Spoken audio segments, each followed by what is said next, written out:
Please welcome Prince William County Chair Deshandra Jefferson.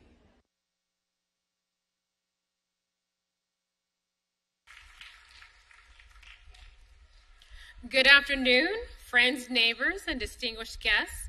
My name is Deshandra Jefferson, and I am Chair of the Prince William Board of County Supervisors. I would like to take a moment to welcome the elected officials joining us today. First and foremost, obviously, when President Biden's here, I'm excited, and I am honored that he is hosting his event in Prince William County. His commitment to bold leadership in tackling the climate crisis has pushed this issue to the forefront, and he has demonstrated the type of urgency we need in order to effect change. I am equally honored that Senators Bernie Sanders and Ed Markey have joined us, and I'm delighted that Congresswoman Alexandria Ocasio-Cortez is also here. We also have my colleague and dear friend, Supervisor Andrea Bailey, Senator Jeremy McPike, Delegate Brianna Sewell, Delegate Josh Cole, Delegate Alfonso Lopez, Dumfries Mayor Derek Wood, Manassas City Mayor Michelle Davis Younger, and Manassas City Councilwoman Sonia Vasquez Luna.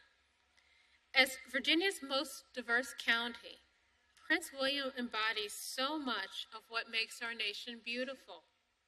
From our vibrant history to our natural assets like the Prince William Forest Park, where we stand today, our county is uniquely American, and I am proud to represent this community. I cannot stand here surrounded by this scenic beauty without recognizing that it is Earth Day and renewing my commitment to driving Prince William County towards a more sustainable future. Protecting our environment is about securing a better future for ourselves, our children, and generations to come. As Chair of the Board of County Supervisors, it is my distinct honor to welcome President Biden here today. As we work towards a brighter path for Prince William County, I know that he is doing the same for our nation, and I am grateful for his vision and leadership. Thank you so much.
Please welcome Senator Bernie Sanders.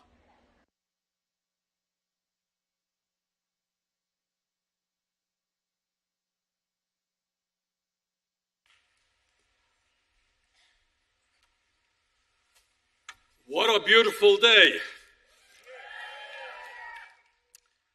I am proud to be standing here today with President Biden and environmental leaders in Congress to announce an unprecedented $7 billion in funding for the Solar for All program legislation that I introduced.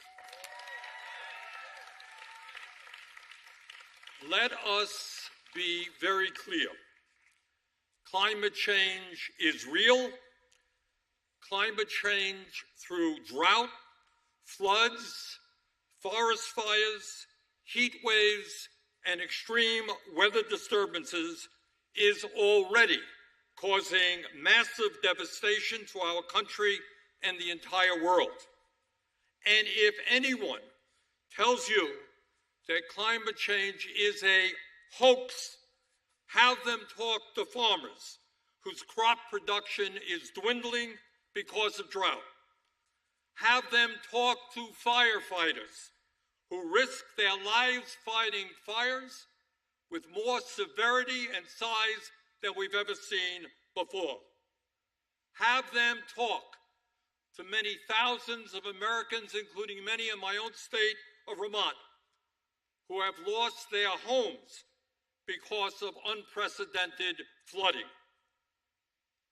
And if anyone tells you that the United States should not help lead the world in transforming our energy systems away from fossil fuels, understand that they are literally threatening the health and well-being of our children and our grandchildren and the future of the entire planet, and we cannot and will not allow that to happen.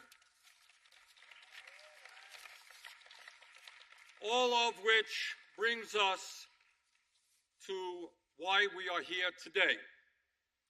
I am proud to have worked for a number of years on a program that will cut carbon emissions, will substantially lower the electric bills of some 900,000 Americans, and in the process will create thousands of good-paying jobs.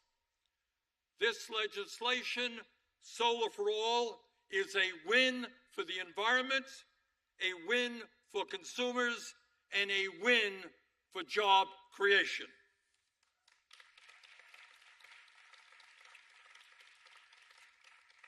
In my state of Vermont and around the country, we are seeing more and more people install solar panels on their roofs. And the reason is simple. When they do that, they cut their electric bills by 70 to 90%, depending upon solar exposure. 70 to 90% reduction in electric bills. That's huge and amounts on average to over $1,200 a year in savings, over $100 a month. The problem is that in order to get those annual savings, you need to make an initial investment. And depending upon the size of your home and where you live, that investment in solar panels may be $10,000 to $20,000, which is a lot of money if you're an average American. And that is where the Solar for All program comes in. This program will provide grants and loans to working-class families to help cover the cost of installing solar rooftops or participating in community-based solar projects. Families who have in the past not been able to take advantage of solar panels will now be able to do so.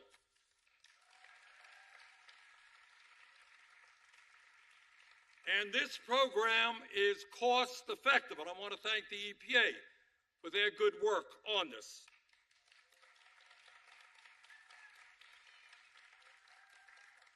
And the EPA projects that it will more than pay for itself. The estimate is that this $7 billion investment will save working families more than $8.7 billion in lower electric bills over the lifetime of these solar panels. In other words, we're spending $7 billion to save more than $8.7 billion. And we're reducing carbon emissions and we're creating jobs. That seems like a pretty good deal to me. In the 1930s, as I think many of you know, the federal government helped bring electricity to every region of our country as part of the New Deal. And that was a great, great accomplishment.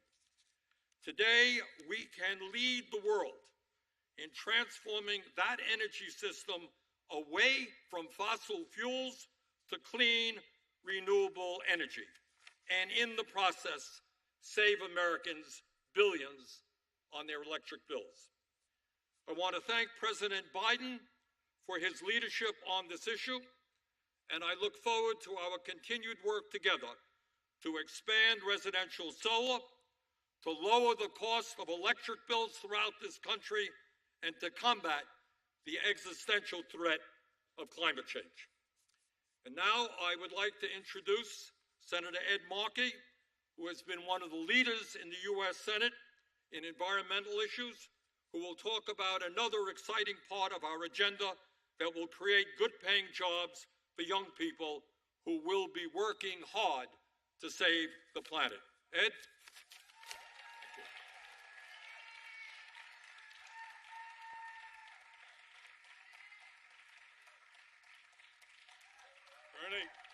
Bernie. And thank you, Bernie Sanders, for your great work on Solar for All. Thank you, Bernie. This is a day of celebration, and there is no one that I would rather celebrate Earth Week with than with all of the Corps members, all of the environmental leaders of our country who are gathered here today, because those Corps members are already changing the world. And with our champion for the climate and for working Americans, the greatest climate champion president in the history of the United States, President Joe Biden, today is a day to celebrate.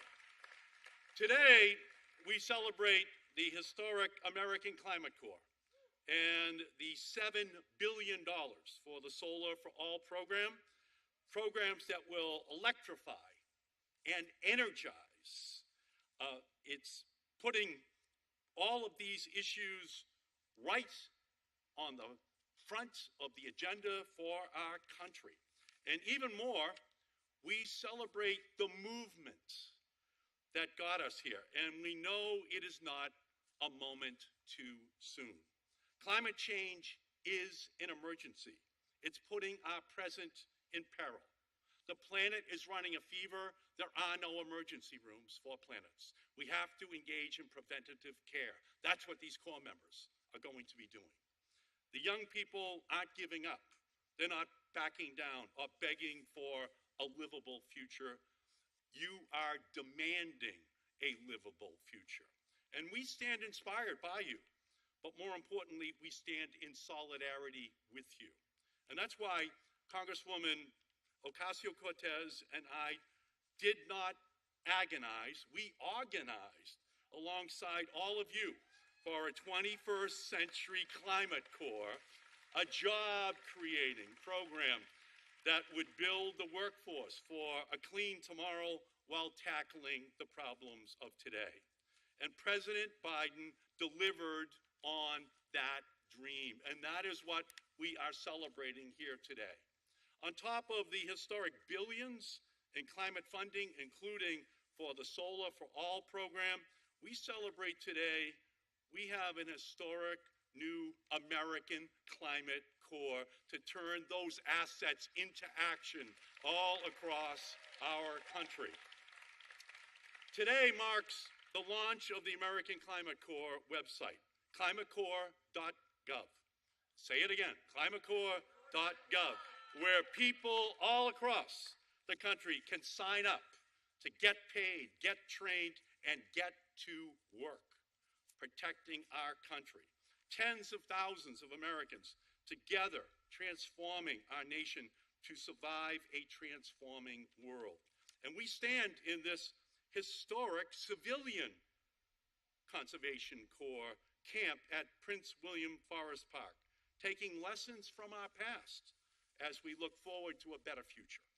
We will make sure that our American Climate Corps is ambitious, just, and unapologetically pro-union. That it's done by and for those who have been locked out and left behind in the past, especially Black and brown and indigenous communities all across our country. And that our Climate Corps members tackle thousands of projects with one shared purpose: to build a world worth saving. We'll need all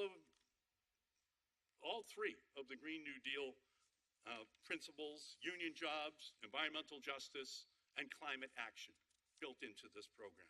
And while any one of those pillars, our green temple will fall. The American Climate Corps members, we salute, we celebrate, and call to action today showcase the best of those principles. Generosity, not greed. Excellence, not exploitation. Hope, not hate. Thank you, President Biden.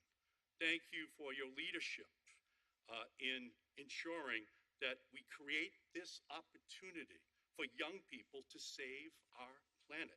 And thank you to all the present and future American Climate Corps members for showing up in solidarity and in service. This is the dawn of a new era.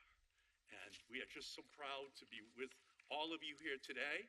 And now it is my great honor to turn the podium over to my great friend, my partner, the inspirational Congresswoman from New York City, Alexandria Ocasio-Cortez.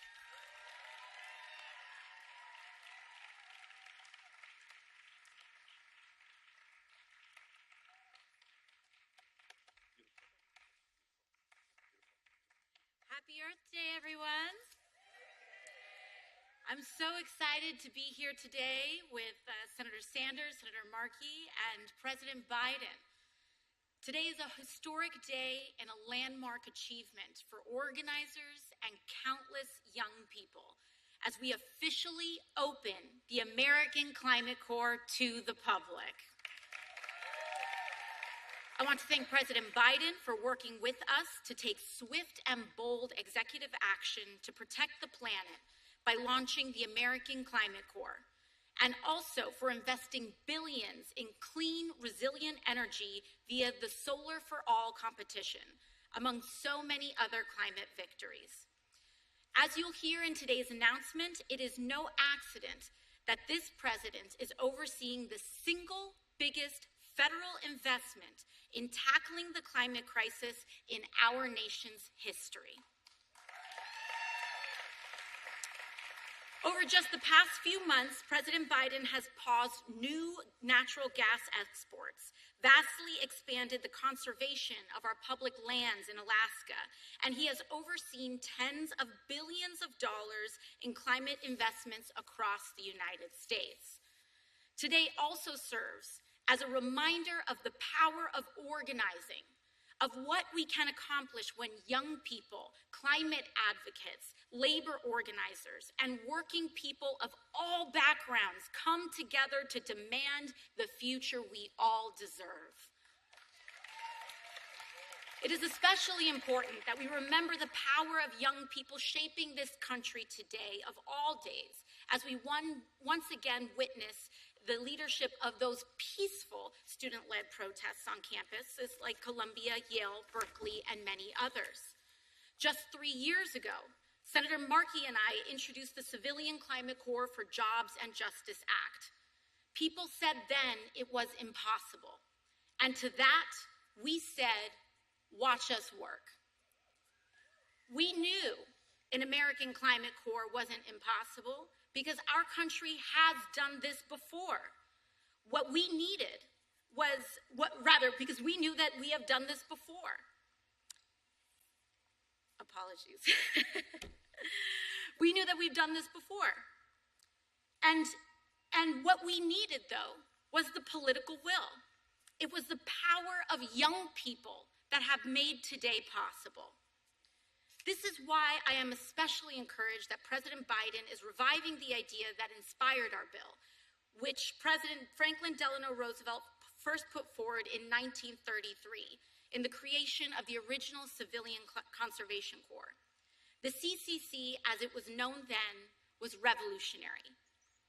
In the wake of the Great Depression, the CCC put over 3 million young people to work, created 711 new state parks, and drastically improved our nation's public lands. This very park that we are in today is the result of the original Civilian Conservation Corps. Today, over 90 years later, the American Climate Corps will follow in these footsteps and go beyond by giving young Americans a chance to take on the climate crisis while training for the careers of tomorrow. Just like a century ago, the Climate Corps is part of a vision affirming that our environmental and economic future are intertwined. So let's invest in both. I truly believe that the young people who joined this first American Climate Corps cohort are and will continue to become profoundly influential leaders in the United States. They will be a part of confronting the climate crisis while building a just economy that works for all of us. So if you are a young person interested in learning the skills to be part of our emerging climate resilience and clean energy workforce, or if you know someone who is, visit climatecorps.gov now and apply today. I applaud President Biden for taking action to create the American Climate Corps, and I look forward to continuing our work in Congress to ensure the growth and success of our climate agenda. Thank you all so very much.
Please welcome Sanaya Kelly.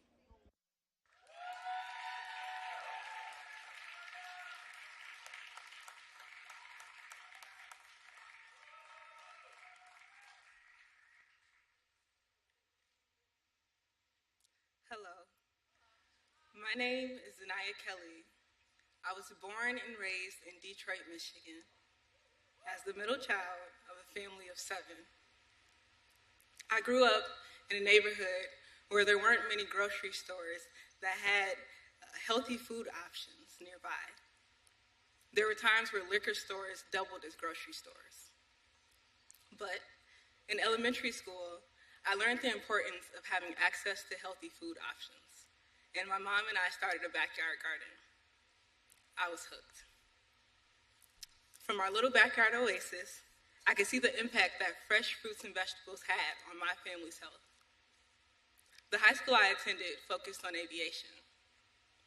Between learning how to fly planes and build engines, I also learned how flying and different forms of transit contributed to climate pollution.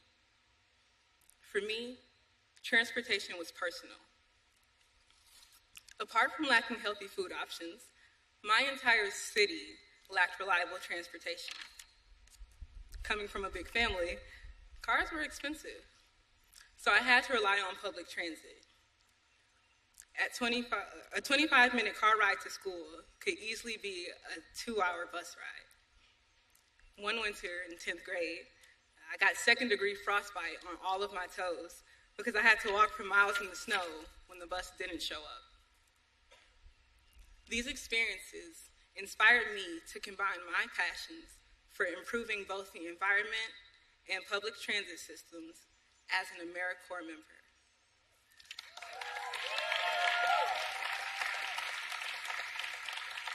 After graduating from Michigan State University last May, I now proudly serve in the Michigan Healthy Climate Corps. I serve at Transportation Riders United. TRUE is a nonprofit organization dedicated to reducing pollution by improving Detroit's and the surrounding region's public transit system. Thanks to President Biden, I'm so excited to be a part of the inaugural cohort of the American Climate Corps.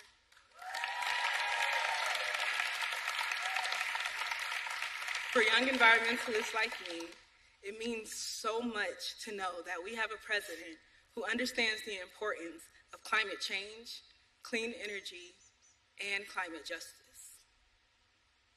Ladies and gentlemen, I'm now honored to introduce to you the President of the United States, Joe Biden.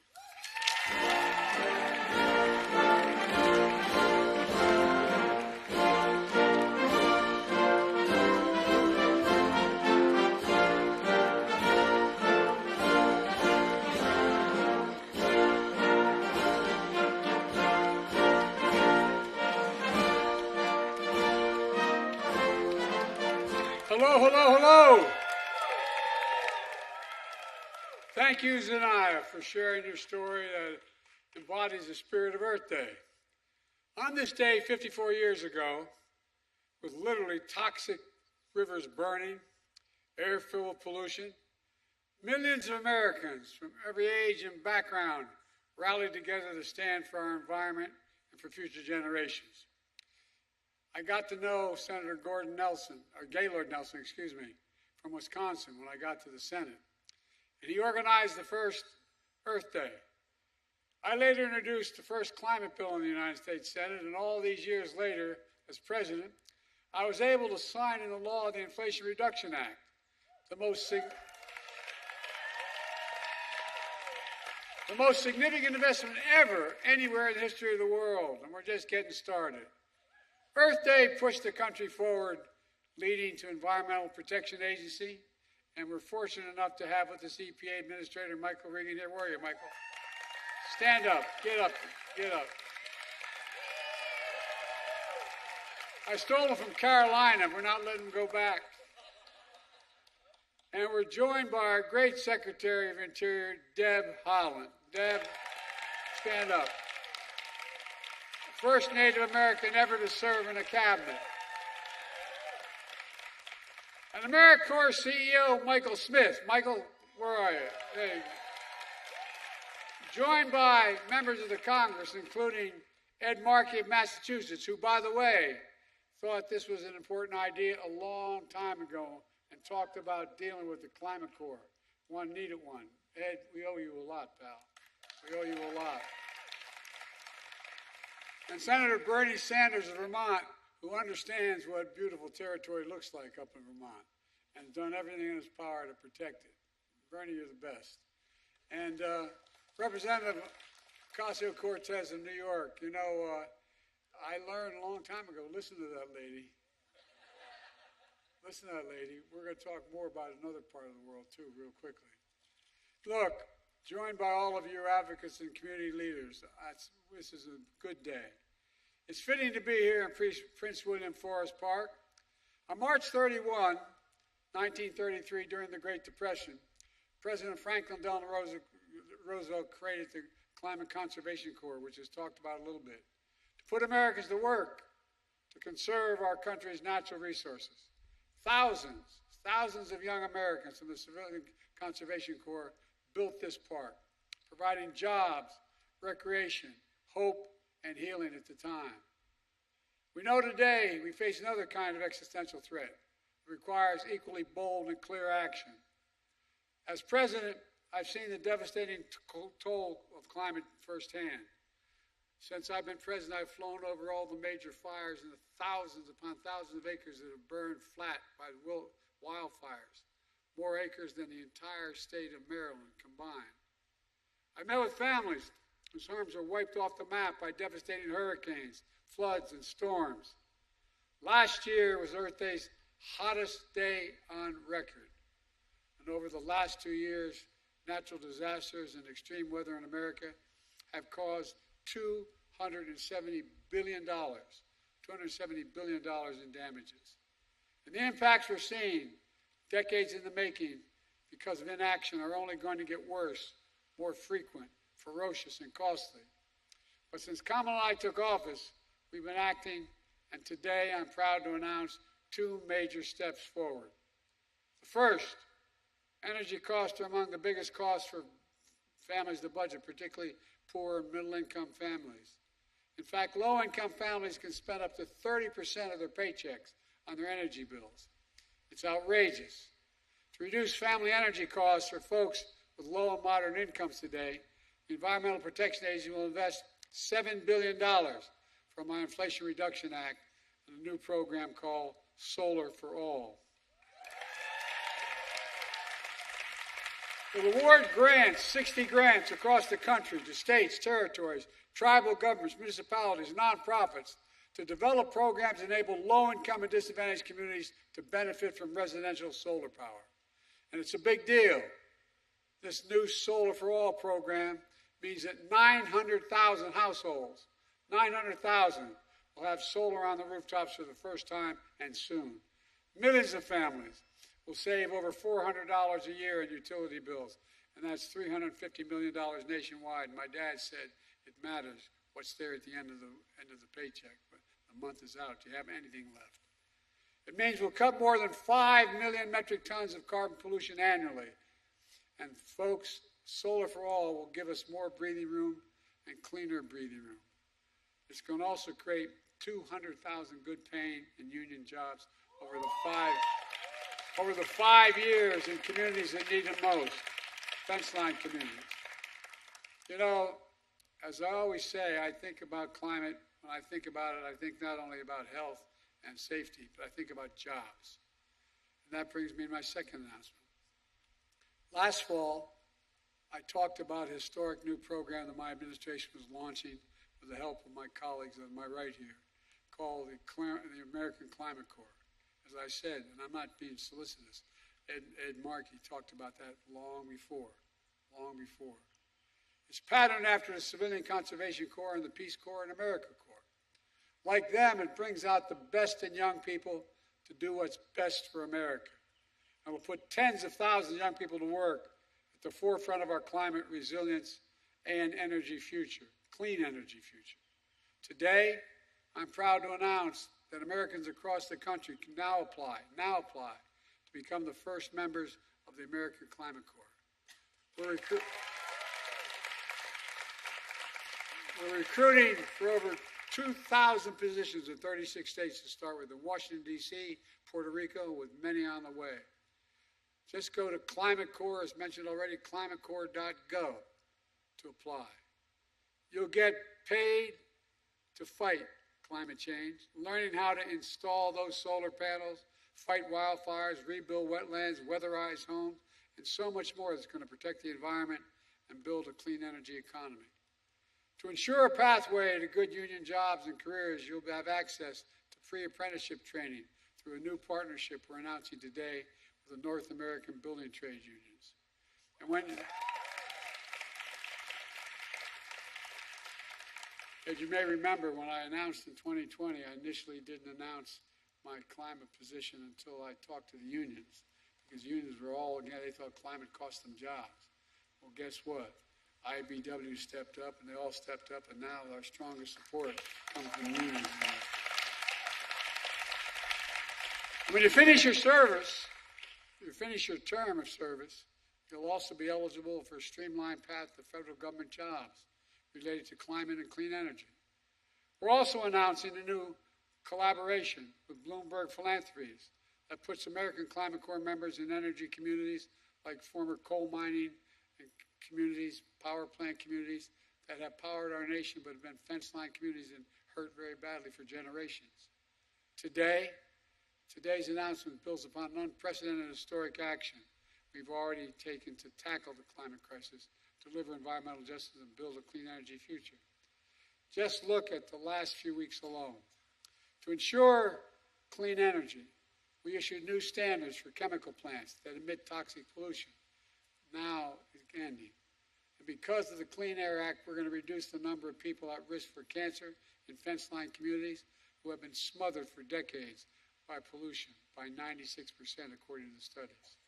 By the way, parenthetically, you know, my state of Delaware, which everybody thinks is a wealthy state, I live in a place called Claymont, Delaware. It's in that arc that goes up into Philadelphia, into Pennsylvania, and to the Delaware River. More energy plants, more oil refineries than anywhere, including Houston, Texas. And I lived in just literally, the school I went to was literally a quarter mile from that border. And the prevailing winds were southeast, where we lived. So there was never any incentive for the Pennsylvanians to move to do something, but it affected Delaware. We had the highest cancer rate in the 1970s of any nation, any state in the nation. And guess what? A lot of us, from me included, ended up with bronchial asthma and many other diseases. Fence-line communities are the ones we have to help first because they've been taking the brunt of all of this. To ensure clean drinking water, we issued the first ever national drinking water standard that will protect people from exposure to harmful substances known as forever chemicals. And after 30 years of inadequate protections, we finally are going to put a ban on asbestos, which we know causes cancer.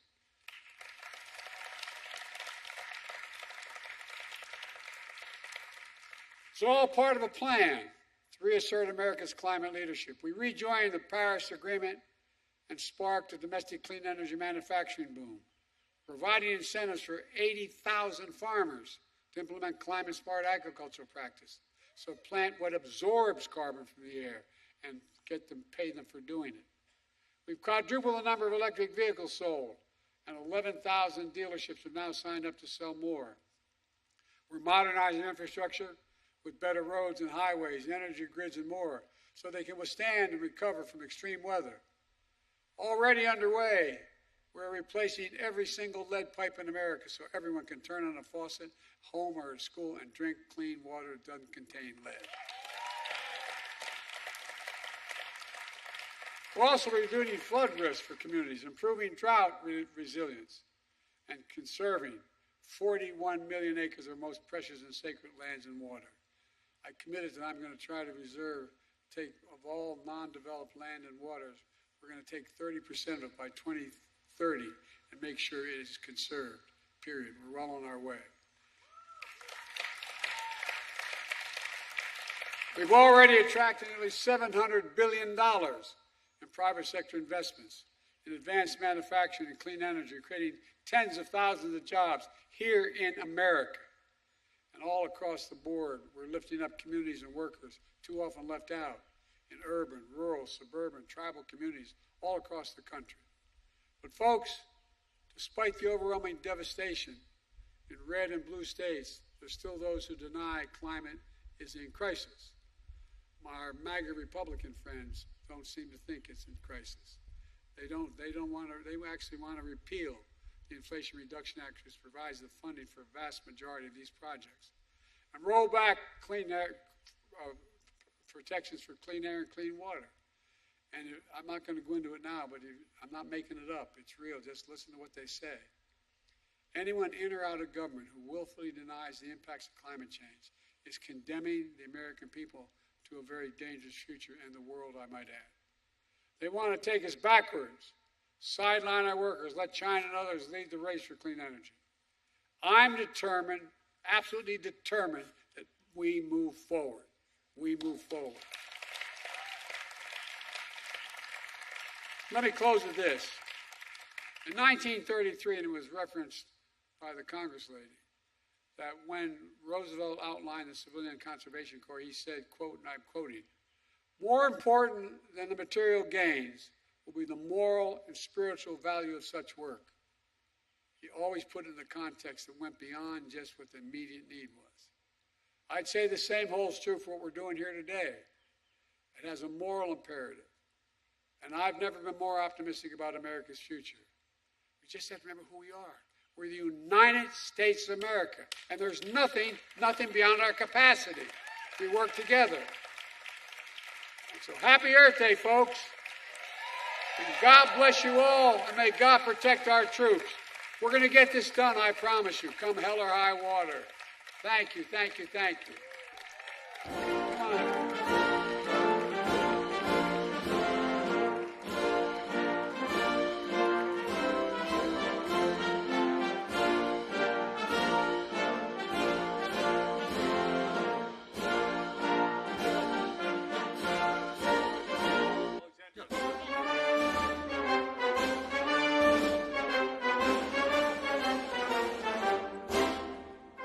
All right, guys, let's get this done, okay? All right. God bless you all. Thank you, thank you, thank you.